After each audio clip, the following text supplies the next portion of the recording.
the most popular adventures I cover on the Active Travel Adventures podcast is anything to do with walking the El Camino. There are many pilgrimage routes to get to Santiago de Compostela, where the remains of St. James are reputed to be buried. The oldest route, considered by many to be the most beautiful but also the hardest, is the Camino Primitivo. I walked this 200-mile, 320-kilometer path last spring, and I can't wait to share it with you. In addition to talking about my Camino, I'm also going to talk to you about what it's like to do a Camino today, because things have changed a lot in the last decade. So it's super important if you're considering any El Caminos to get the inside scoop of walking a Camino today. So let's get started.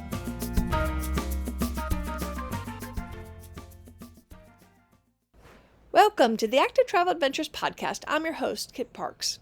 I'm excited to share with you my own Camino Primitivo experience, as well as some tips on walking an El Camino today. Things have sure changed in the last 10 years. So let's get into it. Like many of us, I have long wanted to do an El Camino walk. My 2020 plan to do the Portuguese way was canceled due to COVID, and I never got around to rescheduling it. Back on episode 111, I interviewed Rose about her Camino, and she did the Primitivo route. And in preparation for that interview, I learned that this route not only was the original way, and that's what they refer to the Caminos as, the way, but the original way started in the city of Oviedo, which happens to be the city where I was an exchange student way back when I was 17 years old. So I decided then I'm going to switch routes and do the Primitivo instead, especially after I discovered not only was it thought to be the prettiest, but because it's also the most difficult, it's the least traveled. And the Camino's getting crowded today, and you're going to hear a lot more about that on today's show. So the fact that the Primitivo Camino is less busy is a huge selling feature for this route, as you're going to find out a lot more about how crowded the Camino has gotten in the last, say, decade. Walking an El Camino traditionally was a pilgrimage route walked by Christians in penance or to ask for some kind of a special indulgence or favor from the church. The many routes are the natural pathways that people would take to get to Santiago that was first developed in the 10th century after relics of St. James were discovered and a shrine was built for him in Santiago on the northern coast of Spain. Thus, by design, people would naturally take the easiest and quickest route to get somewhere from the different parts of Europe.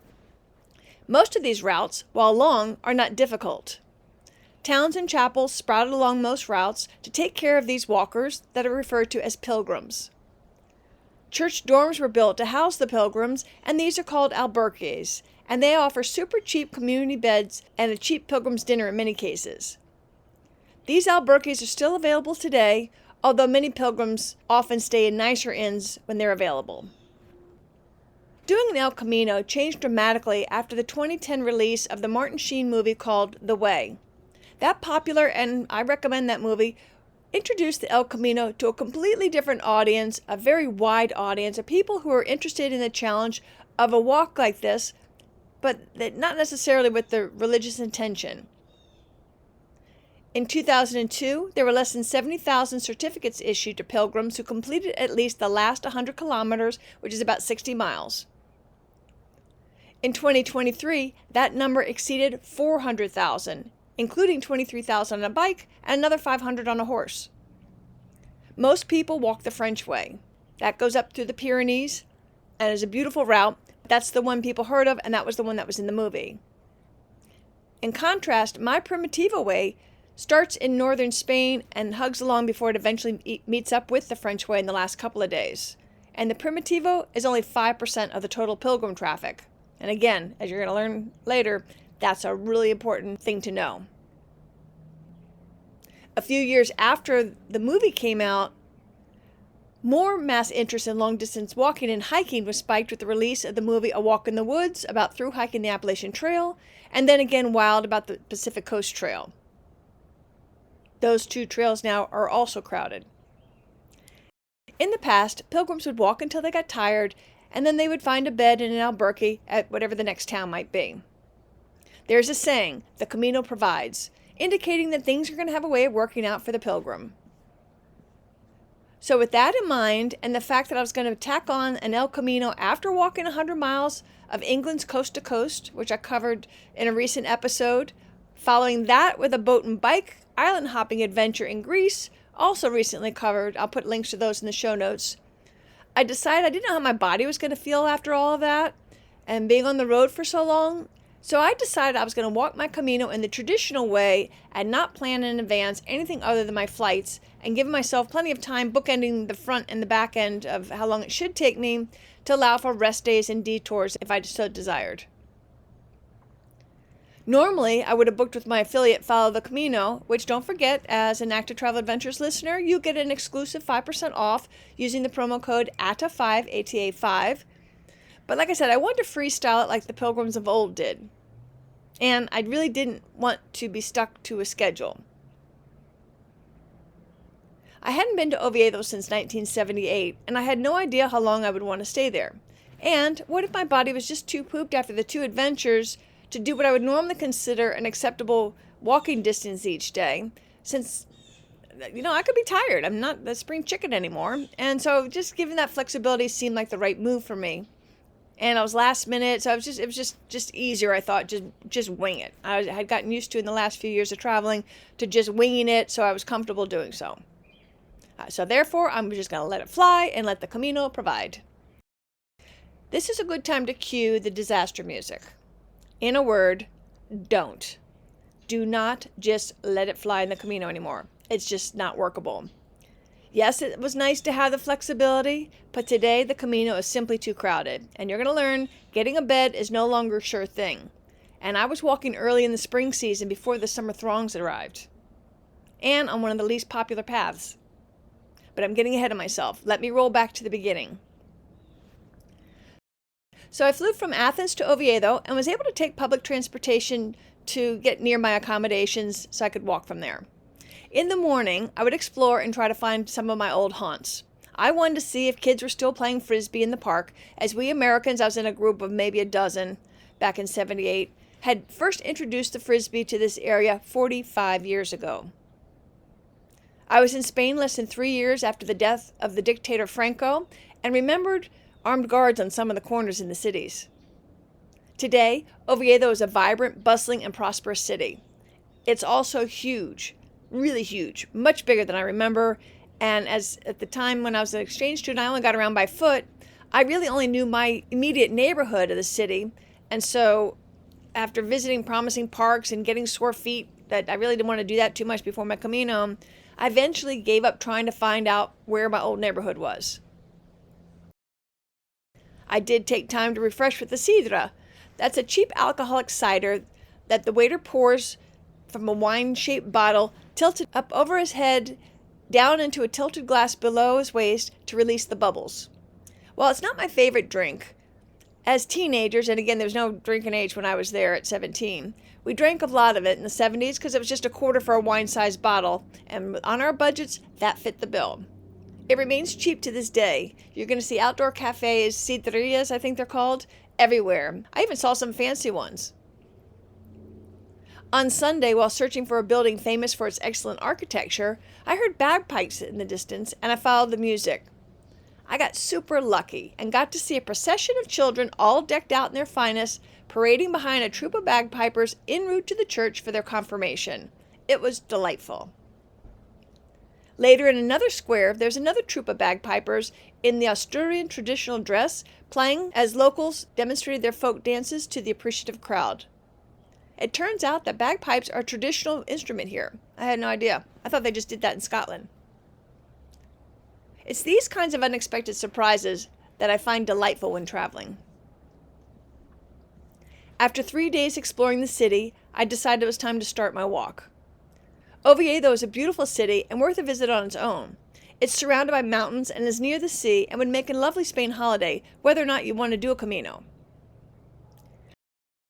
The start of the Primitivo Camino in Oviedo is in front of the impressive cathedral. From there, you follow the scallop symbol, usually a sign with a yellow scallop painted on a blue background, or there might be a brass relief embedded in the sidewalk when you're in the cities. It's pretty hard to get lost walking El Camino, although I find cities the most challenging as there's so many places they could put the marker that it's easy to overlook one when your head's turned and you might miss a turn. So it's a good idea to download the Camino app before your walk. If you go using my affiliate Follow the Camino, they're going to provide you with maps as well as arrange their accommodations for you. And this is really nice, they'll also move your main luggage to your inn each day, so all you need to do is carry your backpack, and they offer 24/7 support should you need it. If you're on an extended European trip and have more luggage than allowed for on the transfer, take the excess in a separate duffel bag and bring it to the post office. Tell them you're a pilgrim, and for a nominal fee, they'll ship it to Santiago's post office for you, general delivery, and you can pick it up there. If that makes you nervous, there are also services that will give you a specific address to mail it to, but I had no problem and didn't see the need to pay extra money to have the business specifically hold my bag. I had travel insurance in case it did get lost or stolen. And I do recommend travel insurance, not just for a Camino, but for all your adventures and even regular trips, whenever you've got airfare or tour bookings or other, kind of expensive things that you wouldn't want to lose your money on. And I would ask that you please use my insurance comparison link to figure out which policy is best for your particular needs. There'll be a link in the show notes and at the activetraveladventures.com website. This is a no-cost way for you to help support the program and to keep it ad-free. I love this insurance calculator tool because you get instant quotes and get to compare policies and prices without giving them any identifiable information unless you decide to buy a policy. I should explain that when I say El Camino is a walk, I use that term because that's what people call it. But in many ways, you're going to feel like you're on a hike, especially when you're crossing mountains, even if you're on a rural dirt road. I found my sticks necessarily only a couple of times, but in the mountains, particularly if you're going down a steep ascent and there's a lot of gravel or scree, there's one thing I'm thinking of right now in particular, the stick was really, really helpful there. You may not need two, but certainly bring one. And like any long distance hike, it's super important to train. You've got to get your feet and your body used to pounding day after day, doing some long miles. Everybody can do a long day, but then you got to get up in the morning and do it again, and then get up the next day and do it again. So it's super, super important. Do yourself a favor so you'll enjoy your trip by getting your body into condition to do so. I'll put training links in the show notes. It's no fun to be completely beyond pooped each day. That's going to take some of the fun out of it. You want to have that happy exhaustion where you're proud of yourself, not, oh shoot, I got to do this again tomorrow? You don't want that feeling. From Oviedo, it takes a couple of miles to leave the city, but then boom, you're instantly in the rolling hills of the countryside, which is beautiful, lush, and green. The Spanish region of Asturias is gorgeous, and we're in the northwest corner of Spain. I got a chuckle when I came across a sign stating, this is pretty early on in my hike, you are not almost there. Yeah, no kidding. I had almost 200 miles to walk. So in addition to the bucolic pastures of cows and rolling hills, especially along any of the pilgrim routes, you're going to come across some tiny chapels. Sadly, most were closed as I passed.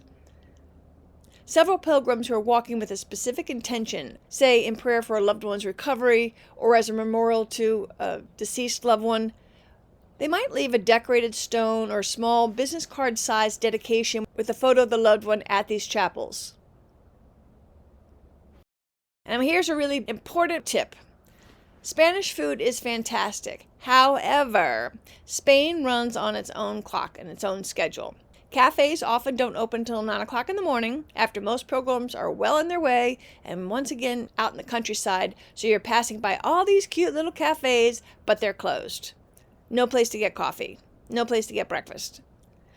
Virtually all businesses except the busiest of cities shut down for siesta sometime after noon, and they don't reopen until sometime after 4.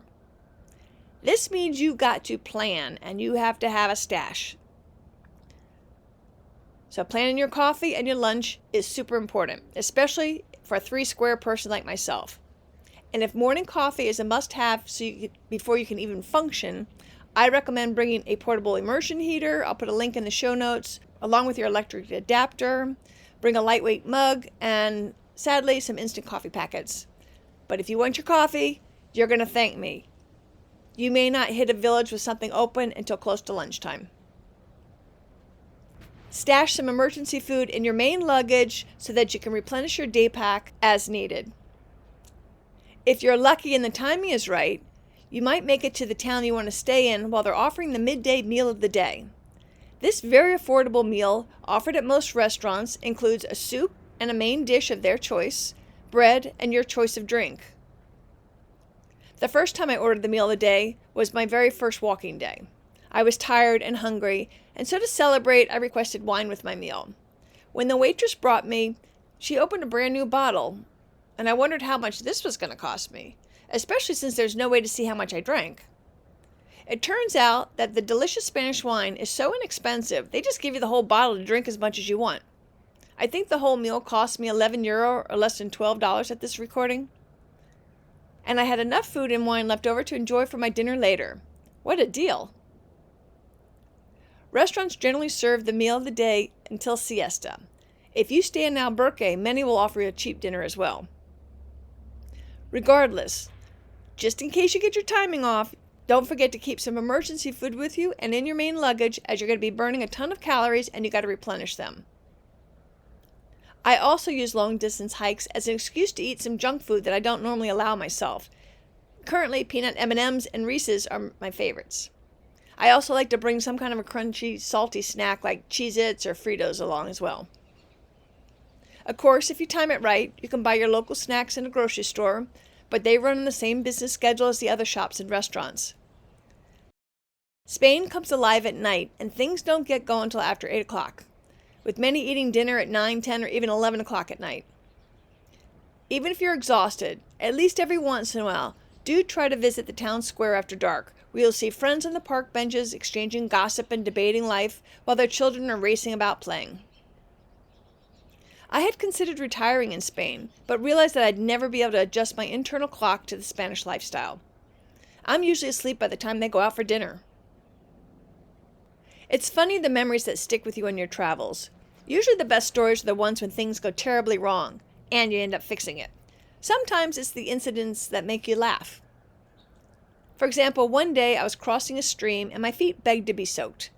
Listening to my body and not being in any rush to arrive anywhere in particular, I agreed with my feet and removed my shoes and socks for a delightful soak and break. I was startled when a frog soon leapt from the water and clung to my upper foot. He just needed a little break, and I got a good laugh.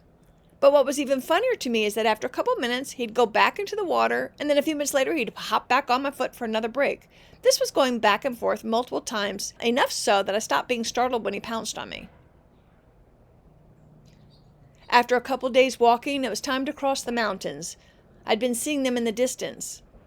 Like always, I'm prepared for 4 seasons in my day pack. I always have a puffy and a rain jacket. If there's a chance of real cold, I'd also be packing my waterproof pants and gloves. I always bring an emergency kit, and I modify it according to my adventure and what risks I might be up against. I'll put links plus the packing guide in the show notes. I hiked solo, and you can certainly do so. But along the way, you're going to meet fellow pilgrims every day that you can walk with if you so choose, and you'll often be leapfrogging each other as people take breaks. Since most pilgrims walk usually around the same distance most days, and sometimes everything's dependent on the towns, you may not want to go an extra 10 miles to the next town, so everybody kind of congregates in this one town before that big chunk. So you're going to end up seeing the same faces over and over again as the days pass, and you'll have like your troop that's walking your Camino at the same time. So you kind of get to know everybody by face, if not name or conversation.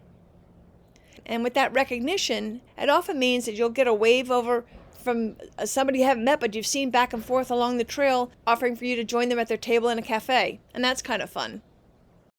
On adventures like these, it's not uncommon for me to make lifelong friends. But now we're going to get to the other part. On the Camino, in today's world, your new friends are also the competition. Like I said, I was doing my Camino in the traditional way of not planning my daily distance and towns that I would stay in, so I never had lodging booked in advance, as did many of the people, particularly the ones that wanted to stay in the alberques, because they won't let you make a reservation. You can only make reservations for the inns. In a large city, not having a reservation isn't a problem because you can usually find a bed, even if it's not as close to the trail as you prefer.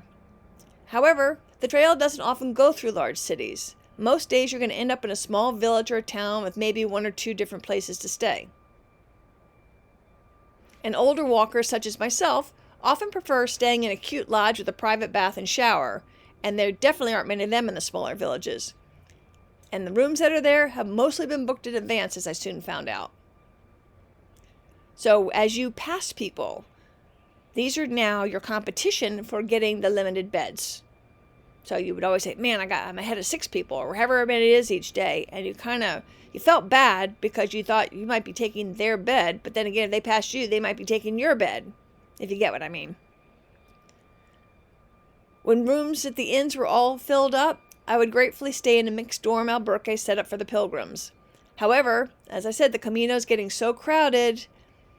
And remember, when I say on the Primitivo, in this instance, when I say crowded, not so many people on this particular trail, but just more people than rooms. So it's crowded in that way. Whereas on the French way or the Portuguese way, it will be crowded with people. So at first, I was like, okay, they don't have a room here, so I can handle the dorm, no problem. I brought lightweight shower shoes just in case, and they also give my feet a break, get out of my trail runners. And you don't really need hiking boots, I don't think, at least on the Primitivo. You might want them if you're crossing the Pyrenees or some of the other ones, or if you need some ankle support. But trail runners would be fine. You could probably even do sneakers, but I think I would do the trail runners as a minimum. Also, in case you get stuck in a dorm, you need to bring a small camp towel and just tie that to the back of your pack to dry in between showers. Most of the albergues will have a line outside so you can do your hand wash, and hopefully it won't rain, and so you'll have dry clothes to put on in the morning. So the closer I'm getting to Santiago, and again, people only get that certificate that's so important to so many people if you do that last 100 kilometers or 60 miles from whichever path you're coming. And so the closer I got to Santiago, the more lodging became a problem, even this early in the season. It got to be a little bit of a race to the next town because you wanted to beat those others who hadn't booked in advance. On a particularly hard day, I was tired, but I got to this cute little village and I followed the sign to the inn. Nope, no rooms available. They sent me to the only other option. Sadly, they too were full. The albergue was full, and normally albergues will try to find some space, even if it's just on the floor or a piece of cardboard for you to sleep on. But in this town, that option was full as well. So as tired as I was, my feet were sore, I still had to walk another 3 miles to the next village, which fortunately was only 3 miles away, where I luckily found a place to stay. I spent more than normal for my nice little hotel room, but I had plenty of room to do all my laundry and string it out across the room and still have room for me to get around. After I washed everything, I realized, I had nothing but my wool long johns underwear that hadn't been worn yet, and a sleeping shirt to wear downstairs for dinner. But I was so hungry and tired that embarrassingly, I actually entered that nice dining room dressed just like that. And, which I thought was very amusing, my attire didn't raise an eyebrow. So apparently I wasn't the first to sit down in ridiculous attire along the Camino. You have to get out of the albergues, usually by mid-morning, usually say around 9 o'clock. You're only allowed to stay one night unless you're sick, or at least that's what I was told. Then the albergues are closed till sometime after 12. That gives them a chance to clean and just revamp everything.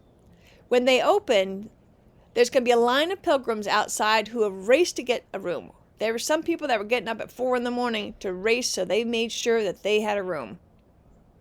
I got to one town, and the albergue was so full that not only was the floor place taken up, but they put a tarp out in the backyard and let pilgrims sleep on the ground underneath. That had gotten full too. So I started looking for a safe place to hunker down and sleep for the night. But I just didn't feel comfortable doing that, so I ended up walking to the next town instead of sleeping outdoors. I didn't have a sleeping bag. All I had is a sleeping bag liner, which I would recommend that you bring that too. I think that's pretty helpful in the albergues. You know, you'll get a little something, but I liked that little extra layer. So the longer I was walking my Camino, the more I came to regret not booking with my company Follow the Camino, as so much of my brain and all of my energy was focused on where am I going to sleep tonight. I'll put a link to Follow the Camino in the show notes, and you can always find them at my activetraveladventures.com resources page. So the word to the wise, it's no longer possible to just wing it on your El Camino, at least from the shoulder season to shoulder season. Definitely not in the summer. So spring, summer, fall, forget it. You've got to book. In the winter, and some of the Caminos you can do in the off season, you still want to make sure that you have accommodations because not everything is open during the winter because it's the off season. So again, that's where Follow the Camino can help you out. And if I was having this much trouble on the least trafficked path, can you imagine what the French and the Portuguese way must have been like? In fact, I met one gal who actually left the French way and instead moved over to the Primitivo for that very reason. It was just way too crowded for her. And on the last couple of days, the Primitivo actually merges with the French way, and you could see the masses of people as you got closer to the city. In fact, those last couple of days were my least favorite, although I made my closest friend of the Camino, a Brit named Brian, on the last day. Brian and I walked together through the arch into the square of the cathedral, where you'd see the hundreds of pilgrims that had arrived from the various paths and directions celebrating. That was fun. And if you're lucky and can time it right, on some Fridays and during Holy Years, when July 5th, and a Holy Year is when July 5th, which is the day that St. James died and therefore was born in heaven, when that falls on a Sunday, the cathedral does the famous Botafumerio, where the priests will burn incense in this huge silver vessel with holes in it, and the incense smoke comes out as they swing this vessel from a huge rope from front to back of the cathedral. I'll put a video in the show notes. It's kind of cool. I'm sorry that I missed getting to see it, but my friend Kay, who I met on the Antarctic expedition, recently completed the entire French way and was fortunate enough to witness the Botafumerio, which literally means smoke spreader in the Galician dialect. Along your Camino, you carry a Camino passport, which you can pick up at tourist offices and Albuquerques for free. In order to prove that you completed the Camino, you stamp your passport each night, and for the last 100 kilometers, you have to stamp it at least twice a day as proof. This passport not only allows you to stay in the inexpensive Albuquerques, but it's what you have to show at the Camino office in Santiago to get your Camino certificate of completion. They do ask for a donation, and for an added fee, they'll give you a fancy one. Some people want to go all the way to the sea, to Finisterre, which is another couple days' walk. Or you could do it like I did and just take the bus. Finisterre is a pretty fishing village with an exceptional rugged coastline. It's not swimmable due to strong currents, but it's worth touching the sea as the completion of your journey. Some say that the scallop shell symbol of the Camino came about because past pilgrims would pick one off the bay to bring home to prove their pilgrimage. Nowadays in many stores, you can buy a scallop shell on a string to tie to your backpack to show others that you are a pilgrim, and they make a nice souvenir. Here are some interesting facts about the Camino to help you decide which route is best for you, followed by some of my tips for doing a Camino today. These are the latest, the 2021 numbers, and I'll put a link to these in the show notes. Regarding the route, the French way captures 55% of pilgrims, followed by the Portuguese way at 19%, but if you add the coastal route of the Portuguese way, because there's actually two ways to go, on the interior and the coastal route adds another 4%. It gets pretty windy and tough to walk along the sand in the coastal route, so most people choose to go through the towns on the interior route. My Primitivo way gets 6% of the pilgrims, and the Via de la Plata, the longest route at 1,000 kilometers or about 630 miles, gets 2%. Winter pilgrims make up 1%, as do all the rest of the routes. Who does this? The pilgrims make up roughly a 50-50 male-female mix. Ages under 30 is about a quarter. 30 to 6-year-olds make up about almost 2/3, and the last 16% are over 60 years old. Where are they from? 73% are from Spain, Portugal 6%, Italians 5%, Germans 4%. Both US and France are each 3%, and virtually every other nation on the earth is covered, but they're all less than 1%. Sometimes it may only be 1 or 2 people from a given country, but when you look at the list, almost every country I can think of is on that list. How do they do it? 94% walk, 6% bike, and less than 1% horseback. Why do they do it? 36% for religious reasons, 20% for non-religion, and 43% do it for a mix of religious and other reasons. Again, I'll put a link to all these stats on the show notes. And so here's some final thoughts about doing your own El Camino in these days of heavy crowds. 1. Choose your timing. I would highly recommend avoiding the summer season. Not only is it hot, but the colleges are out and you're going to see lots of people out there then, and that's fine. The young people are great, but there's a lot of them and they tend to walk in noisy packs. And they tend to choose the French way, just so you know. So choose the shoulder season, maybe even the winter season. And note that September is busier than spring. The numbers drop off dramatically in October and are absolutely minimal in the winter. I'll post a link of the traffic chart in the show notes. Number 2, in the off-season, many albergues may be closed, but some inns may be available. So check with Follow the Camino. They know all about all the different options and routes and can advise you best when to go for the particular route that you wish to take for the experience you want to have. And remember, you get that 5% off with my exclusive promo code ATA5, ATA5. It is possible to walk some of the routes in the off-season. However, some routes are simply not possible due to the weather or lack of lodging. Again, check with Follow the Camino and their excellent website to narrow down your options. Number 3, if it is super important for you to get the certificate, this requires that you walk the last 100 kilometers or 60 miles to Compostela. But if what you want to have is an authentic Camino experience without heavy crowds, why not do what my friend David did, ironically another friend I met on the Antarctica expedition. So consider what David did and just walk a different section of the trail. I'm going to have him on the show soon to tell us about his Camino, but he walked the French way and only the beginning section through the Pyrenees. Based on his Facebook photos, I've put this on my list. It was beautiful and it wasn't crowded, and he did it in the summer. Number 4, choose a less popular route. As I mentioned, there are many routes. Follow the Camino offers 9 different routes, some of which I've never heard of.